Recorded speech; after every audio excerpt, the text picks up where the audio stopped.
Copy. Copy.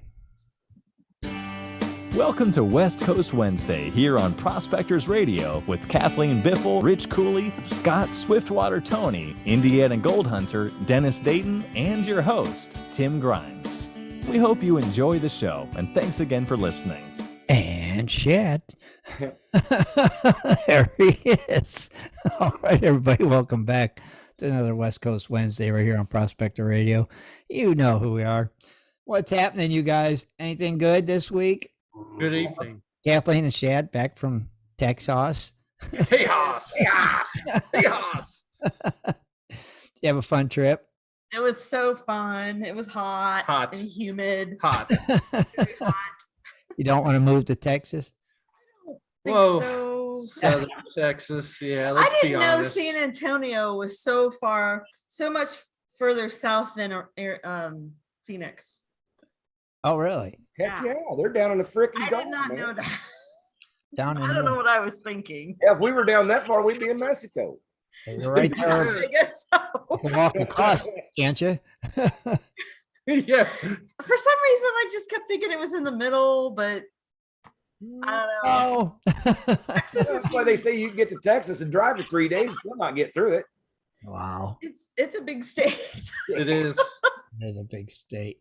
It is. It was cool though. I mean, yeah, it was hot as can be. It was always over 100, I think 108 or 109 was the high, but with humidity, it just made it. Yeah, and windy. Brutal. Yeah, it was like a constant blow dryer. Following you around. Very There you go. moist blow dryer. But we saw the outside of the Alamo because they were always closed by the time we could obviously get there, which was still cool. Was it? Yeah. I mean, it was neat. And then the river walk. We did that. Did some of that. Out. When you went down to the river walk, though, it cooled off a little bit. By the water, right? It was even more muggy down there. I don't know what It was cool but moist. it was not cool. They just had fans with misters everywhere. Oh, is that the Let's be honest. yeah. So that really just solves the Yeah, the problem. old cattle fans on you. But it is funny, man. I mean, it's like a tan dust, right? No mineralization at all now that we've learned about all this stuff over the years. Lots of rock quarries. Yeah. Lots of that. Really? Yeah. But, Interesting. yeah, we ate some good food while we were Oh, down there too. gosh. From Tex-Mex to some seafood to a Brazilian steakhouse place. Yeah, it was a good time. Okay. Well, And that's German. cool. So does the Alamo look cool from the outside? Oh yeah, It it's does. neat. It's still I pretty mean, cool. you gotta look like, okay, all you see is just the church part Mhm. of the Alamo, and it's like they have little models signs out front, and it lets you get perspective that it was actually a big encampment over the years, Right. that it wasn't some small little area. But it's just it's funny to look around and you see all the sky rises and big buildings now in the middle, Yeah. and then there's the Alamo It right would there. be kind of weird, wouldn't it? It Yeah. wasn't what I pictured Yeah. in my head all these years. I just pictured that it was like this small little village. Yeah. Oh, I- You're literally getting ice cream where like hundreds and hundreds of people were killed in that battle. You know, It's just like going to a cemetery for a hamburger. yeah, pretty much. I know. Yeah, I think I'm like you, Kathleen. I've always pictured it like a little village in the middle of Yeah, nowhere. I don't know. It didn't like you That know, village in San Antonio. The Alamo is a building itself in the middle of a freaking desert. Well, that's what I figured it just still was. Right next to the river, though. The river obviously was close by. but no, there's it's like right smack in the middle of a downtown metropolitan area. Oh shit. It is interesting just to think about it, though. I mean, Man, It's just crazy that people actually built around it. you I know.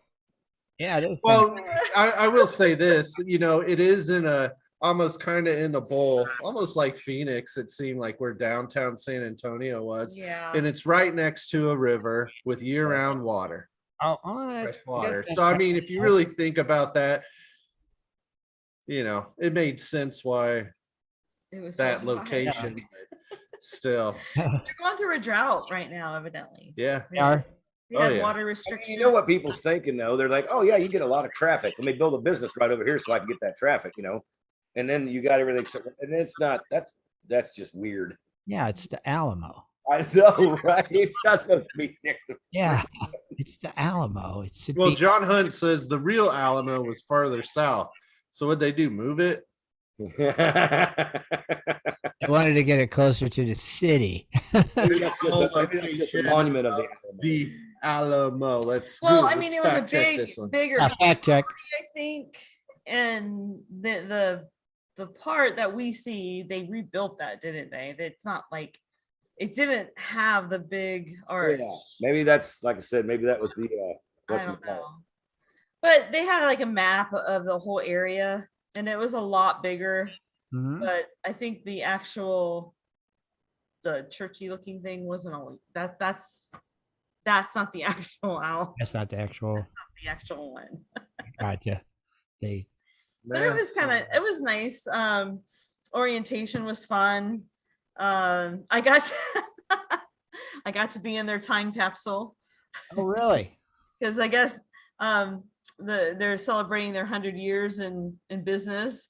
Okay. And I was the last orientation class of the 100 years.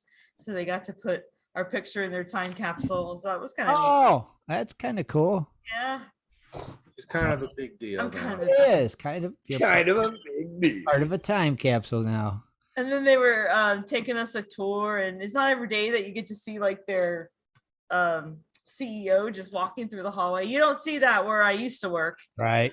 So that was a nice, like, it's a big company, small company feel. So I liked that. I really did. And I really like their values. I really feel that Shad and I are going to be really at home there. Good. That's a good thing. In Texas? Ow. No, just the company's company. base there is Oh, all. Yeah, that's their home base. But the company itself, I'm glad we made the move. That just reaffirmed that we did the right thing, even though we worked for the other place for so many years, and it was a big step, and I'm so glad we did. Good. And now you're off Christine, to you're- Alaska. Yeah, next week. Next Friday. I kind of feel bad. I started and I'm like, oh, well, taking a vacation. Heading from hot to colder.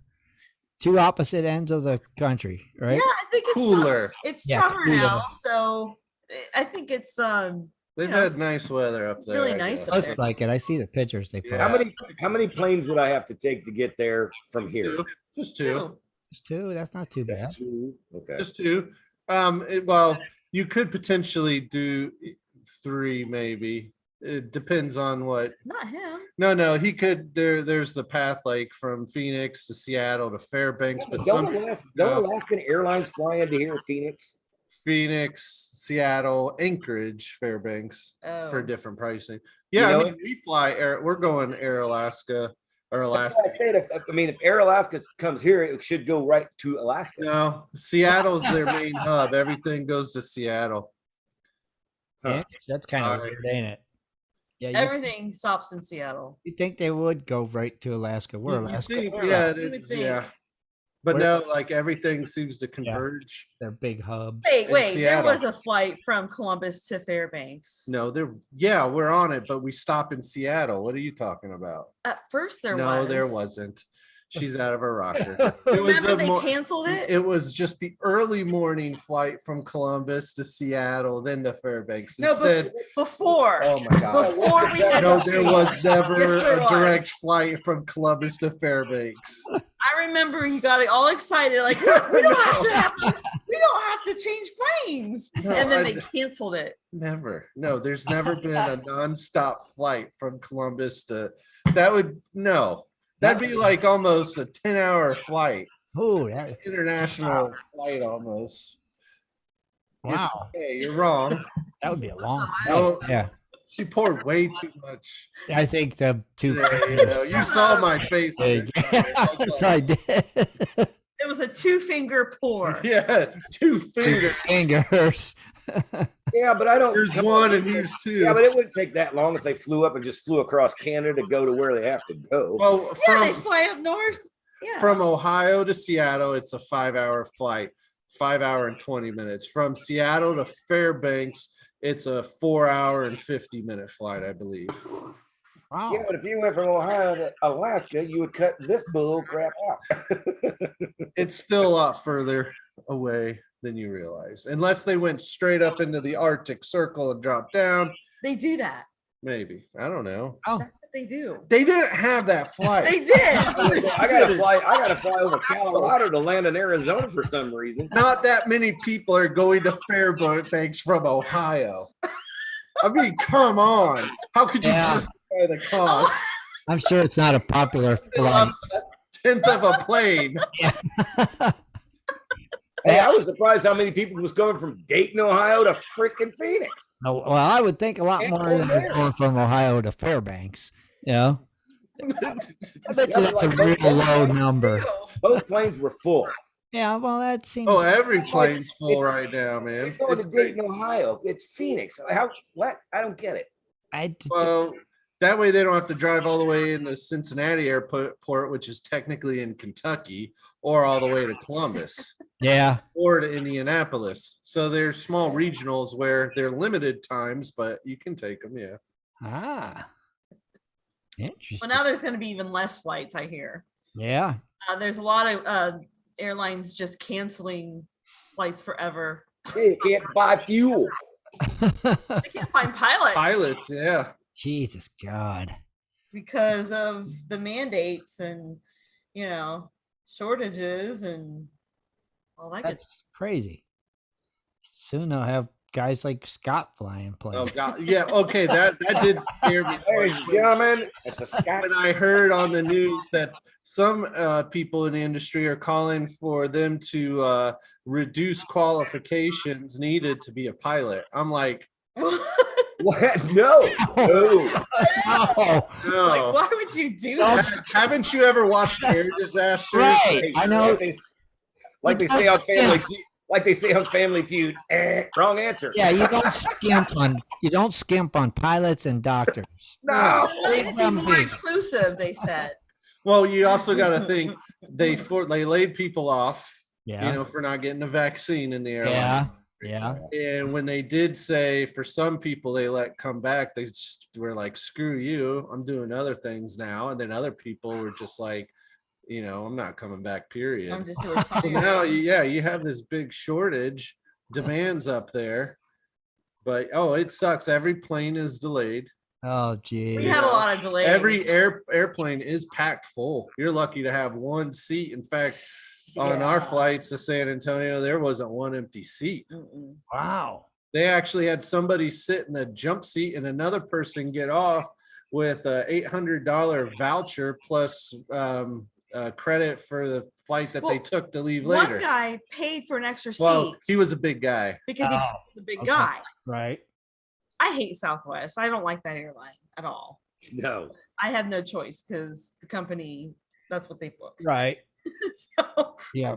so Good. after they herd you in like cattle and you find your seat, and it's like not assigned, so you just sit wherever.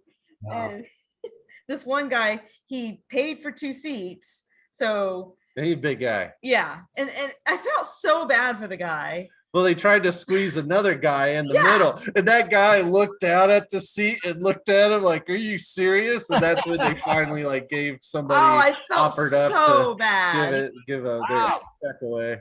I mean, he paid for an extra seat to avoid all that. Yeah. Yes. See, that's You the know- airline's fault. They're just Yeah. screw ups. They just He don't. was really cool about it though, but still, it's like, I would oh have been, man. I felt Oh. so bad for the guy.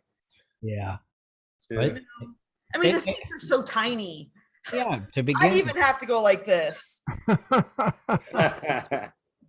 Oh yeah, That's good Terrible. times. crazy. It's. I don't want to fly nowhere right now. Then, obviously. No, it's well, I will say this: the costs have gone up exponentially. I mean, it's unreal what tickets are costing right now. And you don't So, get any kind of extra service. Right. Actually, it's worse. It sounds. You Like. never Yeah. got extra pretty service. much need to bring your own cup of water You on the bring your own plane. cup of water. Well, you bring like an empty bottle or something through security, then you fill it up with water. You're good. If you don't have that little card to get you in the club upstairs, don't worry about the extras, folks. It's gonna Yeah, you don't get any extra. no. Pay for it. I'm not flying nowhere for a long time. Obviously. After this trip, I don't know. I mean, definitely not this year. Well, like you said, one, prices are too high, and Yeah, but you guys got your tickets at a price a long time ago, right? Yeah. Well, We there had no, this well, booked look, a while ago. we did, but I will put this in perspective. What regular coach price tickets cost now to go to and this was like 4 months ago booking, are more than what it was the first year we went if you booked first class. Yeah. Wow. So, I mean, put it in perspective, just like Shane, he went to visit my parents in Arizona, to Phoenix. I mean, I booked a couple months in advance for him, and I was shocked. It was still like $600 now. You used to do that trip in $300 or less. right. Kind of like flying to Vegas. Yeah. It just, Yeah. it sucks now. I mean, so obviously, and then of course with gas, if you are mining, driving out to claims, paying to fuel your equipment up, it's like, whew, especially if you're an isolated miner where you have to have a whole bunch of fuel things with you. Good luck.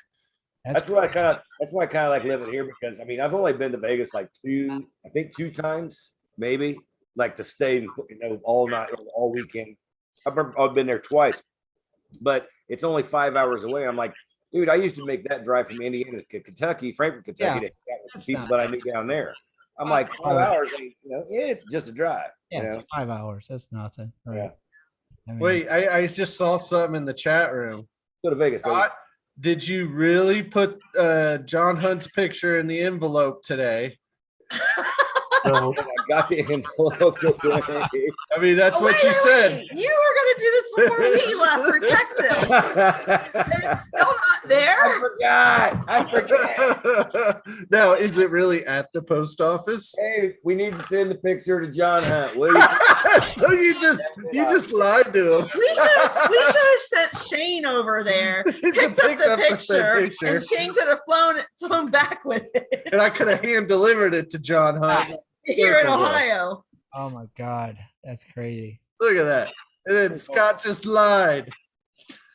What? She's getting the stuff out of the pictures out. Oh, so Lisa's covered you. Lisa's gonna solve the problem. Lisa's the only one that could rescue him. While Lisa's doing damage control, How about them the gold prices, right? prices? Yeah. Well, it's crazy with inflation, with the prospect of a recession, that gold still really hasn't done much. It's just kind of like it did go up $7.51, closing at $1,837.98. Yeah. So that's just weird. Now silver is down 21 cents. Closing at $21.40. Okay. Which takes us then into platinum down $11.58, $927.79. Palladium, that one also went down $12.95, closing at $1,862.45. Now iridium 6,100, ruthenium 750. We haven't moved at all. it's flat. Hey, if anybody's out there selling that kind of metals, please call in. I'd like to ask you a lot of questions. Someday it's gonna make its move. Yeah. Ruthenium, I'm kind of tempted, man. Put some money. I know. I think ruthenium's gonna just like blow up. It can blow up, man. It's gonna be huge. Before I do rhodium, let me see how far back I can do in the historical chart. Okay. Oh, it did move. The highest it's ever been was in March 1st, 2007 at $850. It did peak July or June 1st of last year, 2021 at $800. So it really hasn't moved much. It hasn't made its move yet. March it did drop to 525, but I will say the lowest it was back in 2017 was $40 an ounce. Wow. Wow, we missed our You chance. missed your chance. Well, this is what silver could do, right? Right. Get that Wow. silver for 21. Now I'll look up iridium. Obviously 6,100 an ounce. Just think in 2005 it was $155. It did peak at $6,300 in May of last year. Most recently dropped to $3,900 in March of this year, but it's staying flat at 61. Now rhodium stayed flat, $20,250. That's unch. That for a long time. So, which is strange too in itself. Darren says old Bitcoin's coming in old 20,350 ish. Yeah, $340.20. It's going down like a plane. Oh my God, everybody's bailing out. Mine's negative. It just Get what you can while you can. It's gonna die. you have like 10 cents now. Don't worry, it's gonna peak. It's going to the moon. You got the Bitcoin fanatics saying, "Oh, it's going to do another split and then go up to $100,000," and it may. It may. It may. I don't know. There's too many people still alive over 40 years old that says we don't want this new crap. I love it. Now, maybe in another 20, 25 years, maybe you might get this passed because the new up and comers and stuff. But right now, it ain't gonna go over very well. It already is the new up and comers. I don't know. Ruthenium, that's where it's at. Yeah, ruthenium. Ruthenium, baby. Buy ruthenium. But those are your precious metal prices. And happy birthday to anybody today. That's right. It's birthday. What the heck's ruthenium used for? Ruthenium. I don't We've already know. done this wire coding, I think. Wires. Wires? What is ruthenium used for? I told you, make an X-Men. So it's I know. Let's see. Uses, isotopes, occurrence, blah, blah, blah. Application. It hardens platinum and palladium, so it's used in electrical contacts where a thin film is sufficient to achieve the desired durability. Ooh. It's lower cost than rhodium. So it's a mixture, Huh. more or less. It's made for a mixture to help something else get hard. That's what she said. Well, I mean, if it goes with rhodium and Remember this. that means all three of them have no compounds, they It's won't. like nitrogen. Yeah, it's like nitrogen.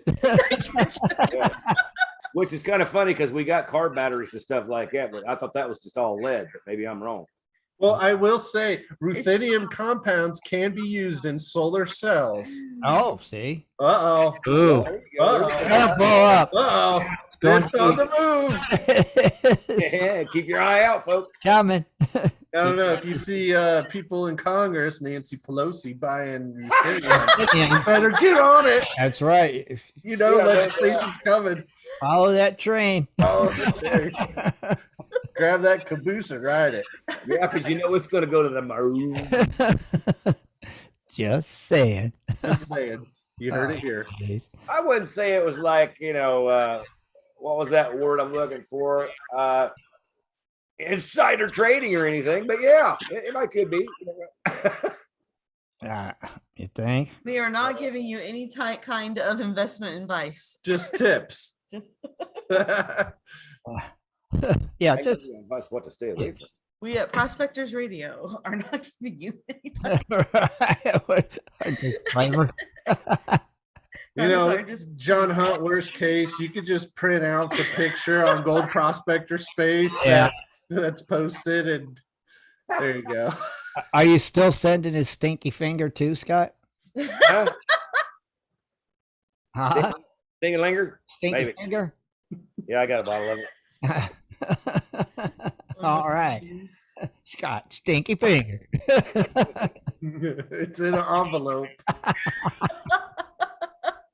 Actually, I was gonna say I forgot about that until he just mentioned it. Wait, I didn't mention it. You typed in the chat room, it's in an envelope and on its way. No, What are you I sent talking the about? I pictures- mentioned. pictures in, but I No, forgot I the- was supposed to send you this the- too. Oh, that one. Barbecue Okay. Sauce or Okay, whatever. recall. Just pour it in the envelope, Scott. Yeah. There you go. Never Yeah. mind, we're good. Get one of the plastic envelopes and pour it in there. I'll probably send both of them different. Oh That way- God, you're gonna get the picture for sure, John. Yeah, but I can't put I can't put that in an envelope. Oh So. heck no! Just put it in a Ziploc baggie, pour it in, and Put an address on it and We'll see. drop it off at the post office. We had some donuts Yeah, in there. box here. Oh, look at you! You All are right. ready now. I seen it. It's in a box. Lisa is on the case. Yeah, see how quick? It's like boom, boom, boom. Done, done, done. Scott's been like, I'm Hang it mailing it tomorrow. No. Actually, they did it. This shit pretty fast. Actually, but Yeah, if you get to the post office, it does. it better. It's crap. I mean, costs $8. That's the first stop. You got to get it to the post office. Well, like I said, I might you just got to put it in a box Yeah. first. Steal said box, address it, then take it to the post office. It'll get there pretty quick. Make sure you wrap it in bubble wrap. I kind of feel that we need a contest. When will John Hunt get Oh, it? we should You know? have did that a long time ago. start a scoreboard on it. This is- We really should have did that a while It's back. like a foot. You pick like the Super Bowl teams. Yeah, we start a pool. When's Scott gonna mail? 25 bucks gets you in, right? I think we will do that next time. Scott's got to mail somebody. Yeah. We'll have a pool. White Gold's asking, "Where's his gold?" Still in the Cool. vial, bro. So where's it at? Still in the vial. Still in the vial. Good place for it. Oh yeah, gold process were brought to you by Johnny Walker High Rye. Woo! He's going to spit the stuff. He got that blue label going on. It's a greenish blackish Greenish blackish. Hi, Rye. High Rye. Hi, Rice. High Rye. Hi, Rice. Never mind, that's that cheap crap. Uh-huh. That's the bottom of the barrel right there. What is it? I thought it was the blue label. I was like, woo wee. You're silly. All right, let's take a quick commercial. Come back. Kathleen's got some news for us. Let's see what's happening out there in the world. We'll be right back, everybody. Do you like to mine for gold? Enjoy prospecting a nice crack in the bedrock? Enjoy getting outdoors to camp, fish, hunt, and hike on your public lands? You plan your trip, load the gear, grab the dog, put the family in the truck, and drive off to a locked gate. A sign says you cannot enter or access your own public lands. Mining claims and public land owned by we the people are being designated as off limits by our own government every single day. Are you concerned about the direction our government is going? Are you tired of seeing no access, no entry signs on your lands? We are, and we are fighting back. We are AMRA, America Mining Rights Association, the fastest growing small mining advocacy association in America. AMRA is a 501c3 not-for-profit formed by miners, hunters, off-roaders, retired military men and women to stop the insanity. AMRA was formed to educate, unite, and help the small miners and public land users on their rights given to us by God. Do you want access to great mining claims? For a small tax-deductible donation to their miners' legal fund, your family gains access to proven excellent mining claims across America for an entire year. AMRA challenges the USFS, BLM, EPA, and the other agencies intent upon stopping you from enjoying your own lands. You are who pays these people's wages. It is time they listen to us. We need to unite. And that is what AMRA is doing. As you sit here right now, thousands of acres of public lands are being closed, locked, and blocked from use by you. Are you fed up yet? Join us. Get in on this fight and let's restore America to what our families fought and died for. Freedom. Just visit AmericanMiningRights.com. AmericanMiningRights.com. Also, check us out on Facebook at American Mining Rights Association. AmericanMiningRights.com. If you're interested in gold prospecting or treasure hunting as a career, hobby, passion, or just something you're interested in getting into, you have to visit goldprospectorspace.com. At goldprospectorspace.com, you'll find forums, chats, videos, blogs, sections on dry washing, metal detecting, high banking, and so much more. At goldprospectorspace.com. There's a store, classifieds, and at goldprospectorspace.com every Sunday night at 7:30 Eastern Time. Tune in to Prospectors Radio, the talk show for gold prospectors and treasure hunters. Goldprospectorspace.com is a social network with thousands of members, and everything you need is at goldprospectorspace.com. Sign up today and get connected to others who share your love of gold and gold prospecting. Let the treasure hunt begin at goldprospectorspace.com. goldprospectorspace.com. It is time for Dredging Up the News with Kathleen Biffle. Mining news from around the globe, metal detecting, dredging, entertainment news, and fun facts as well. Here's Kathleen. All right. June 22nd, right? Yep. 6222022. Okay, the second day of summer. So I'm going to start off with the Goonies inspired. Nice. The Goonies. It was one of my favorite movies when I was a kid. Well, a teenager. Well, no, I was in middle school. It's still a favorite. So anyway, this story, I can't remember. I think it was in the New York Post or something. I don't know. Anyway, the world is one step closer to finally finding One-Eyed Willie's treasure. Explorers in Oregon have discovered part of the real pirate ship that inspired the movie Goonies. According to National Geographic, state officials confirmed that timbers from the shipwreck of the 17th century Spanish galleon ship were found in sea caves earlier this week. The legend of Santo Cristo de Burgos reportedly inspired filmmaker Steven Spielberg to dream up the idea for the 1985 movie. The movie was about a group of kids out to seek a sunken treasure ship full of pirate booty and save their family's home from going into foreclosure. For 300 years, tales of this shipwreck spread with the area's indigenous tribes, passing down the legend of a ship that had vanished off the coast of Oregon around 1693. It was said to be carrying porcelain, beeswax, and pricey Chinese silk.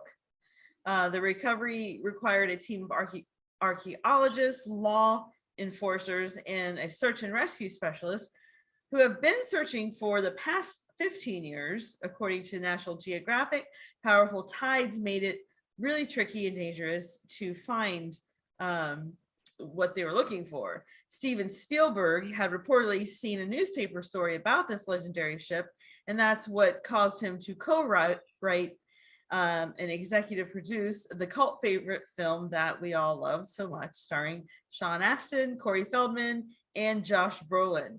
It in turn inspired Craig Andes, who was a local commercial fisherman in Oregon. According to Nat Geo, he belonged to his own little Goonies gang of kids growing up in the area. And as an adult in 2003, he came across some timber remnants that he thought might have once been part of this Santo Cristo de Burgos ship. So Andes contacted the All-Volunteer Maritime Archaeology Society, also known as MASS, and urged them to test this sample of wood. This is what the wood looked like. A lab analysis confirmed that this wood, just kind of like Oak Island. Oak Island. Yeah, I was thinking the same thing. Was a tropical anacardias. I'm gonna butcher this. It's some kind of a tropical wood. Okay, it's a hardwood that was a variety in age that would have been used for the Santo Cristo ship. Huh. So the ship's timbers are currently stashed at the Columbia River Maritime Museum in Astoria, Oregon, where they are being scrutinized by historians and experts. So, as archaeological investigator Jim Delgado, the senior vice president of the Cultural Resource Management from Search Inc., told National Geographic, these timbers are physical evidence for the stories that have been known and passed down through generations. The actual Goonies ship, however, will never be found because the 105-foot long ship for the movie was destroyed after the premiere. Bummer. Well, I seen it float away, so somebody. Right, it did float away, actually. Cool though. I always thought that the whole thing was just. I love that movie. It's still a great I movie. have seen that movie a million Me times. too. And all they found was wood. Right, like kind of Oak Island. Maybe that treasure ship's on Oak Island. Who knows? Maybe. Aha. That's pretty cool though. It is cool. It looks like a piece of lead in it. Looks like a Oh, like- bullet.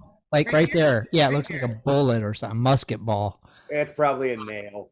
Or nail. I mean, it's 1693. Right, 1693. They didn't have nails, did they, Scott? In 1693. Are you serious? They had metal that they made, right? Yeah, they forged it. He's They joking. had Oh. nails. They had nails, but it weren't made of metal. They was wood pegs. I see. That's what I thought. So that Yeah. wouldn't be a nail then. I don't think they had metallurgy until what, the early 1800s. I'm not sure. Huh? But, I mean, Oh, wait. No, No, they had metal. yeah, no, I mean, they, like here. because think Well, that, this is the Spanish. This yeah, is and they had suits Native on. I said they did. Yeah, they Yeah, had you're not catching on what I'm saying there, man. Don't mind me. us, you're saying. Yeah, we didn't like make stuff like nails. I don't think We were making bullets, balls. And stuff. stone. Well, that's I mean, say the 1800s, you know. But yeah, I just Okay. Anyhow, How did this piece of wood survive? Like right. with the tides and the salt water. I mean, that's crazy. It is. It is crazy. Maybe because it was a hardwood. Maybe, Or maybe somebody planted it. maybe, yeah. Who knows? Is there a Goonies sequel in the works? Maybe. Helicopter. Okay, so this next story. Some of you may have heard this in the news. The U.S. national security is being threatened by China's dominance over critical minerals. So a bipartisan group of senators is calling on the Pentagon to shore up its stockpile of critical minerals needed to manufacture modern military technologies for what they say the U.S. has become increasingly reliant upon China as a source. Senators Joni Ernst, an Iowa Republican, and Joe Manchin, a West Virginia Democrat, both sit on the Senate Armed Services Committee, say their legislation would shore up the U.S. strategic stockpile of key materials needed to meet modern day defense needs and ensure stable access to critical minerals for America and its allies worldwide. Over the past year, we've seen the world become a more dangerous place. Their letter states critical minerals include things like rare earth minerals, cobalt, and lithium, all of which are used to produce engines, night vision equipment, and other modern military technologies. America's defense in the modern era increasingly demands the use of these materials. For instance, the Air Force's premier fighter jet, the F-22, is made with layers of titanium alloy, much of which is sourced from Russia and China. This makes it more important by the day for our nation to have a sufficient stockpile and reliable access to these critical minerals. But at this very moment, our adversaries, like Communist China, dominate the supply chain of these increasingly vital materials, threatening our readiness in an emergency situation and jeopardizing our national security. China is on the move in regions we've disgracefully abandoned, in particular, like Afghanistan, for instance. The Taliban is negotiating with the Chinese Communist Party on mineral extraction. They've already confirmed 60 contracts, giving our adversaries access to a mineral bed valued at close to $3 trillion.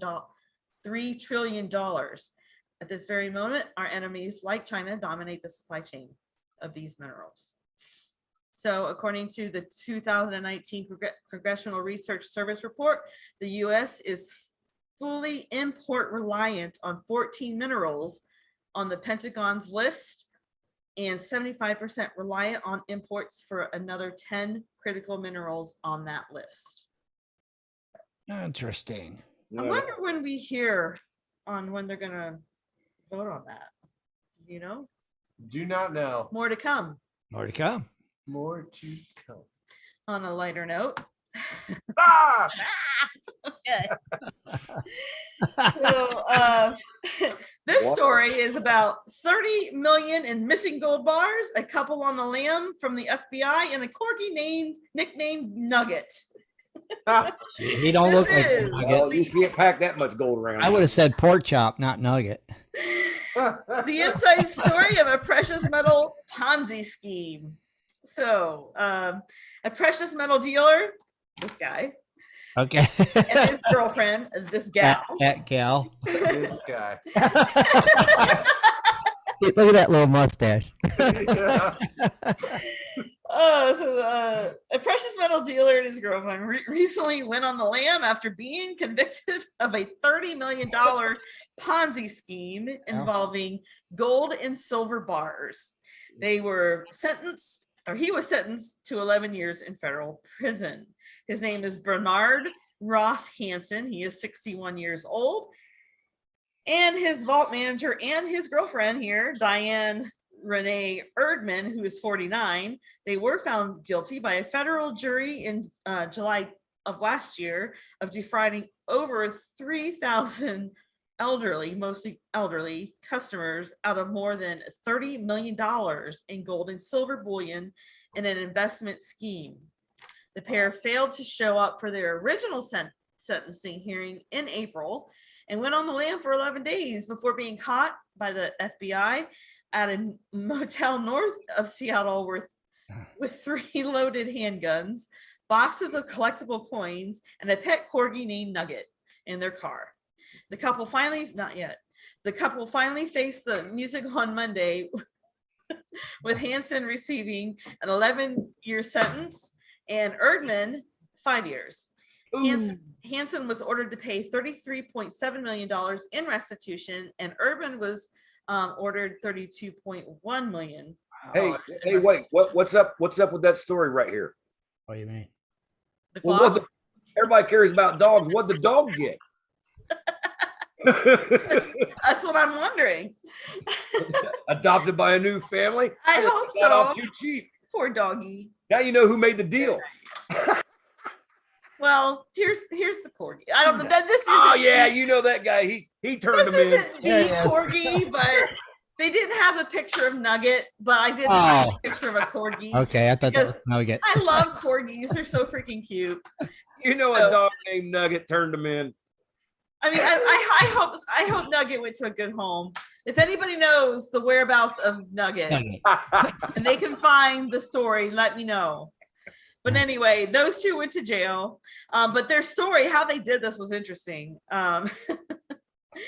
Hansen was the president and chief executive of their now defunct Northwest Territorial Mint in Washington State, which promised customers that to deliver bars of the precious metals or to store them in the company's vaults for safekeeping in exchange for a fee, of course.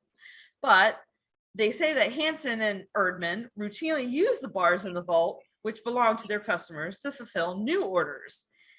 In their instances, they would delay shipment of gold and silver bars to prior customers until they had received cash from new investors in, in a class Ponzi type structure. Right. The Mint, which was founded back in the 1980s, so they've been doing this for a while, also produced commemorative coins, medals, and badges. Often, they only had about a third of the gold and silver on hand that it actually owed to its customers. And that was according to the court papers. The scheme started to become unwound back in 2016 when Hansen lost a $30 million defamation suit brought by his landlord from the Mint facility, who he accused in an internet post of running a Bernie Madoff scale Ponzi scheme. The ruling was supported at the time to be the largest defamation law judgment ever involving online posts. The judgment forced Hansen to declare bankruptcy, and the scope of his fraud surfaced as the courts tried to settle the company's debts. In 2018, he and Erdman were charged with scheming to defraud their customers. So because of that defamation suit, that's what unraveled all of this and forced their books to be opened. This could have still gone on. I mean, it's been going on since the 80s. Isn't that crazy? It's the dog, I'm telling you. It was the dog. Oh, look at the corgi. He's so cute. I love corgis. They're so cute. They look like German Shepherds almost with like short legs. Oh my God, not even close. Kind of. He's always said that. I don't. You just want littler dogs. I guess when I'm older, that's the dog I'm gonna get. Yeah, when you're in a home. Everybody, did you hear that? He's gonna put me in a home. All right, my last story is a global news story. Mexico. Mexico. So 20 shipping containers that were loaded with gold and silver ore and televisions. They were stolen earlier this month. And it was known as the biggest heist for this Mexican port. The theft was a result of a very serious organized crime operation. The region known as the state of Colima was dominated by the Jalisco cartel. And this is a semi-militarized group of criminals that is led by Nemesio Seguero Cervantes. I think I said it right. He's a drug trafficker who is known as the most wanted man in Mexico, as well as one of the most wanted in the US. The theft took place earlier this month, but was not reported until last Monday. Over a dozen fully armed thieves broke into a freight yard near a port in Manzanillo, dubbing it the biggest heist in the port's history. The thieves reportedly gagged the guards at the yard and took 8 hours to pick out the high-value shipping containers. The men knew how to use the cranes and other gear at the location and connected the containers to several trucks before driving away. The goods have not been seen since. The theft is a sign that safety concerns in the nation are growing. The port is a main thoroughfare for the cartel, especially for unloading synthetic drugs that are made in Mexico and sold in the US. While freight theft is not uncommon, it is unusual for dozens of containers to be stolen at once. So in 2020, cargo theft hit a record high in the US as hundreds of thousands of shipping containers flooded ports and nearby shipping yards amid the supply chains. So it's just been an ongoing problem, and this will not help. So wow, that's crazy. That's definitely an inside job. I mean, it's. You think that many containers? Come on, those guys had all my 8 hours, and they know how to work the crane. Yeah, they had their whole shift. They knew exactly where all of the high value cargo. Oh, you got. But where's first shift at? They were here all night. You gotta have a crane operator. You gotta have people watching out for. You gotta know where the crates are. You gotta have the guy pull up with the right crane. Come on. They had time. It's an inside job. Plenty of time. Definitely. That's so inside that like the corporation's bad. And there he is. Oh, hey guys! By the way, remember we were talking about nails? I got something for you. Okay. It says it's unusually known when exactly nails were invented. With that said, archaeological archaeologists have found nails in Egypt dating back to around 3,400 BC. Wow. Made of all, Wow. yeah, no doubt, right? I'm like, okay, never mind. Mind blown. Yeah. Meanwhile, My mind is Scott would have still been using wood pegs. Like, Hey, I know they use wood pegs and cabins all the time back in the 1800s. But anyway, they were made of all bronze. They featured the same characteristics, shapes, and designs of those manufactured today. With that said, some historians believe that nails were around prior to 3,400 BC. oh wow. Regardless, it's safe to say that the modern nail is thousands of years old. Wow.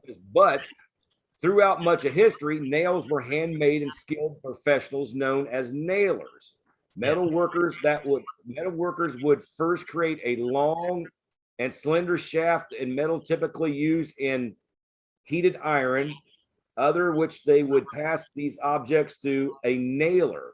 The nailer would then hammer and work the iron shaft to create the final design of the nail. It wasn't until the turn of the 19th century when the slitting mill was pioneered, and using a slitting mill, metal workers were able to mass produce nails without the need of nailers.